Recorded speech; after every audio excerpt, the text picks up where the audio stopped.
Bonjour à tous, bienvenue sur notre chaîne Mia, une chaîne qui vous accompagne dans vos problèmes de perte de poids. Avant de commencer, Mia, ce n'est pas seulement une chaîne YouTube, c'est aussi une plateforme qui accompagne les personnes en situation d'obésité. Sur notre plateforme, vous pouvez retrouver différentes sortes d'accompagnement par des diététiciens, des coachs, des éducateurs sportifs. Il y a aussi un programme autour de la gestion du stress. Il suffit simplement de remplir un questionnaire et ensuite vous pouvez prendre votre rendez-vous et donc vous aurez une vraie téléconsultation avec un médecin qui permettra d'évaluer votre situation, de faire un bilan et éventuellement de mettre en place ce programme avec parfois la possibilité de prendre un traitement avec des analogues du GLP-1. Alors justement aujourd'hui, on va parler de ça. Que faut-il savoir avant d'utiliser les analogues du GLP-1? Vous l'aurez compris, on va parler de Wegovy, Saxenda et Mounjaro. Les médicaments anti-obésité aujourd'hui actuellement disponibles, le Saxenda, le Wegovy et le Mounjaro, ils appartiennent à la famille des analogues du GLP-1 et ils sont uniquement réservés aux personnes en situation d'obésité. Comment on sait si on est en situation d'obésité? En fait, il faut utiliser la définition habituelle, qui n'est pas toujours la meilleure définition, on pourrait y revenir, mais c'est l'IMC, l'indice de masse corporelle. On prend son poids, on prend sa taille, on fait un petit calcul, le poids sur la taille au carré. Si vous avez un IMC supérieur à 30, cela veut dire qu'on est effectivement en situation d'obésité.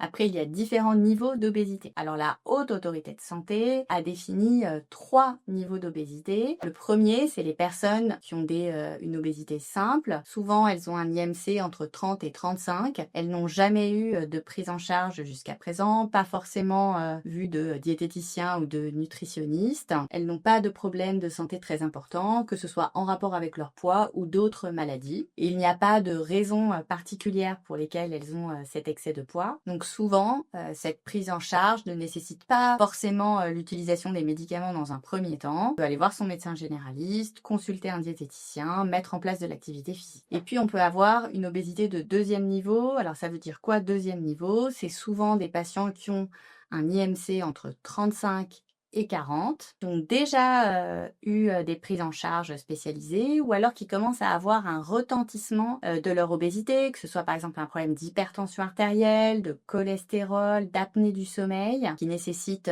un traitement spécial. Ça peut être aussi des personnes qui ont déjà eu plusieurs prises en charge et qui à chaque fois ont repris du poids. Et donc dans ces cas-là, ça nécessite de consulter un médecin spécialiste.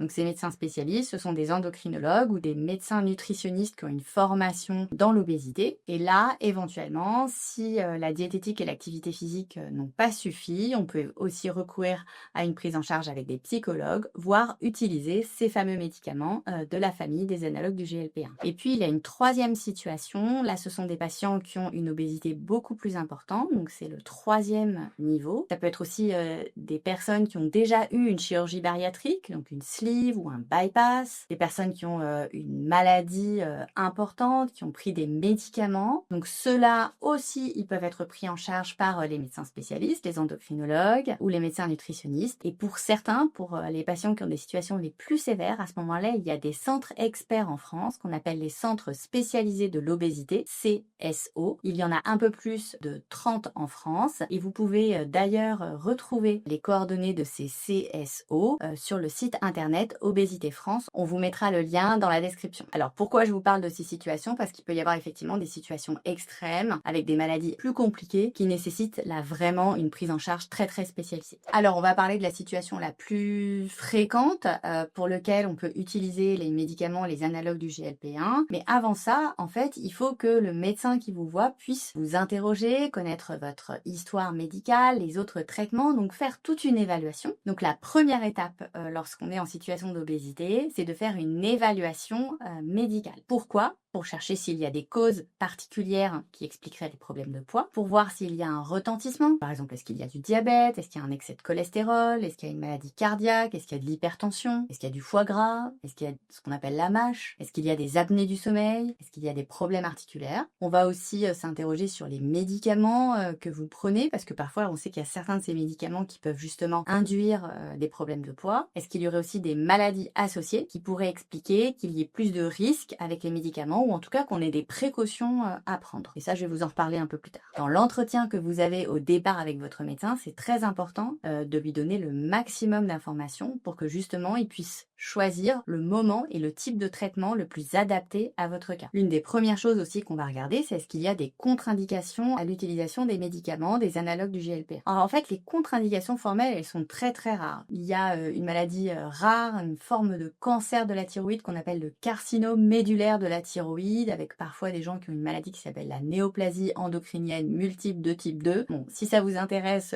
posez-moi la question dans les commentaires, je pourrais vous expliquer, mais c'est vraiment très rare. Deuxième situation où ça peut représenter une contre-indication, si on a déjà eu une pancréatite. Une pancréatite, c'est une inflammation du pancréas, parce qu'on sait qu'il y a un risque rare d'avoir cette complication, cette inflammation, ça donne des douleurs au ventre très violentes. On évite aussi chez les patients, ou alors il y a certaines précautions. Bien sûr, c'est aussi contre-indiqué chez les femmes enceintes ou chez les femmes qui allaitent. Et c'est ce qui fait que si vous avez un projet de grossesse à court terme dans les prochains mois, on ne va pas non plus utiliser les médicaments. Chez d'autres patients, il va falloir prendre des précautions. Donc, par exemple, chez les gens qui ont du diabète, on demande toujours qu'il y ait un avis du diabétologue ou du médecin qui suit le patient, parce que ce sont des médicaments qui peuvent aussi faire baisser la glycémie très vite et qui peuvent aggraver, par exemple, une atteinte des yeux, une rétinopathie. Chez les personnes âgées, ce n'est pas forcément contre-indiqué, mais il y a des précautions à prendre parce que si jamais on a des effets digestifs, si on a des vomissements, par exemple, on peut être plus facilement déshydraté. Autre chose chez les personnes âgées, souvent elles ont moins de masse musculaire. On sait que quand on perd du poids, on peut justement perdre de la masse musculaire et avoir un problème, on appelle ça de la sarcopénie. Et quand on manque de muscle, on est plus à risque de chute. Et d'ailleurs, mais ça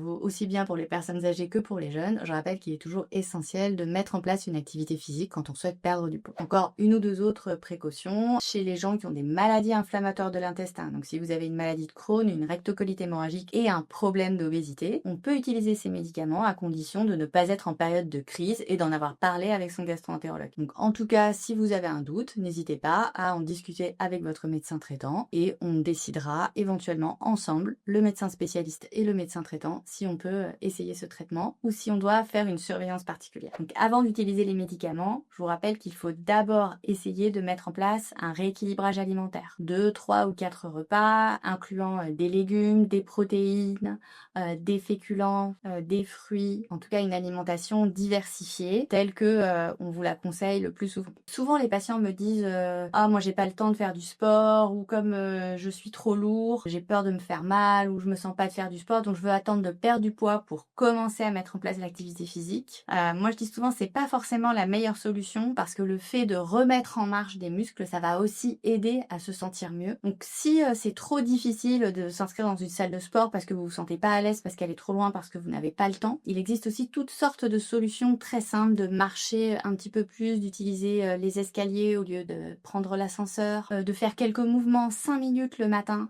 Vous pouvez trouver beaucoup d'outils vraiment très simples, de choses qui vont vous prendre très peu de temps, mais déjà se remettre en mouvement, c'est vraiment quelque chose de fondamental. Bien sûr, si vous avez des problèmes de comportement alimentaire, ça je vous ai déjà fait des vidéos sur ce problème-là, il faut d'abord, avant l'utilisation des médicaments, consulter un psychologue ou un diététicien spécialisé dans les problèmes de comportement alimentaire pour aider dans la gestion de ces troubles. Avant aussi de prendre le médicament, c'est important d'avoir fait le point sur ses finances. Le traitement, pour le moment, à l'heure où on réalise cette vidéo, n'est pas remboursé par l'assurance maladie.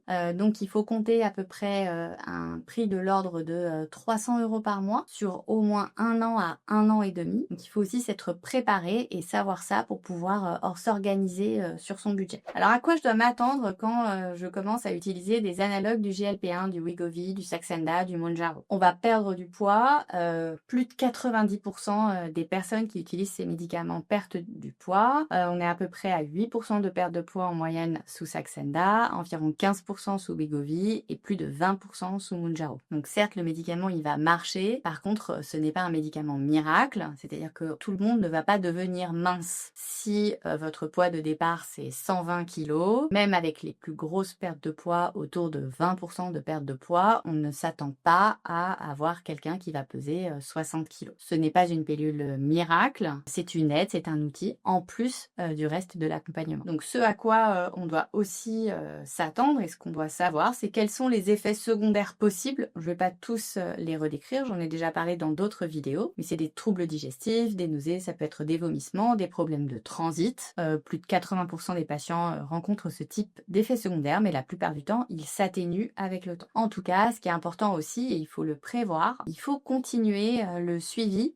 tout au long de la prise du médicament. En général, on recommande au moins tous les 3 mois, mais au début, ça peut aussi être plus fréquent, justement pour aider à la gestion des effets secondaires. Alors pour les patients qui utilisent le programme de la plateforme MIA, nous avons des coachs à disposition que vous pouvez contacter très souvent et qui justement peuvent vous donner pas mal de conseils pour gérer ces fameux effets secondaires. Bon, enfin, un dernier point que souvent on aborde aussi dès la première consultation, c'est et après le médicament, qu'est-ce qui se passe? Est-ce qu'on doit garder le traitement tout le temps? Donc là aussi, je pourrais en parler pendant beaucoup plus longtemps, donc n'hésitez pas dans les commentaires à me dire si vous voulez que je vous réalise une vidéo là-dessus. Donc aujourd'hui, ce qui se passe le plus souvent, c'est qu'on arrête le traitement, en général progressivement, et après c'est important de maintenir les mesures d'alimentation et d'activité physique que vous avez déjà mises en place pour justement maintenir cette perte de poids et éviter de reprendre trop de poids. On s'attend en général pour les patients qui ont bien répondu à ce qu'ils reprennent un tout petit peu de poids, environ 3 à 5%. C'est ce qu'on appelle la courbe en J, donc je perds beaucoup, j'ai un plateau et je reprends un petit peu. Mais si on arrive à maintenir tout ce qu'on a pu mettre en place pendant la durée du traitement,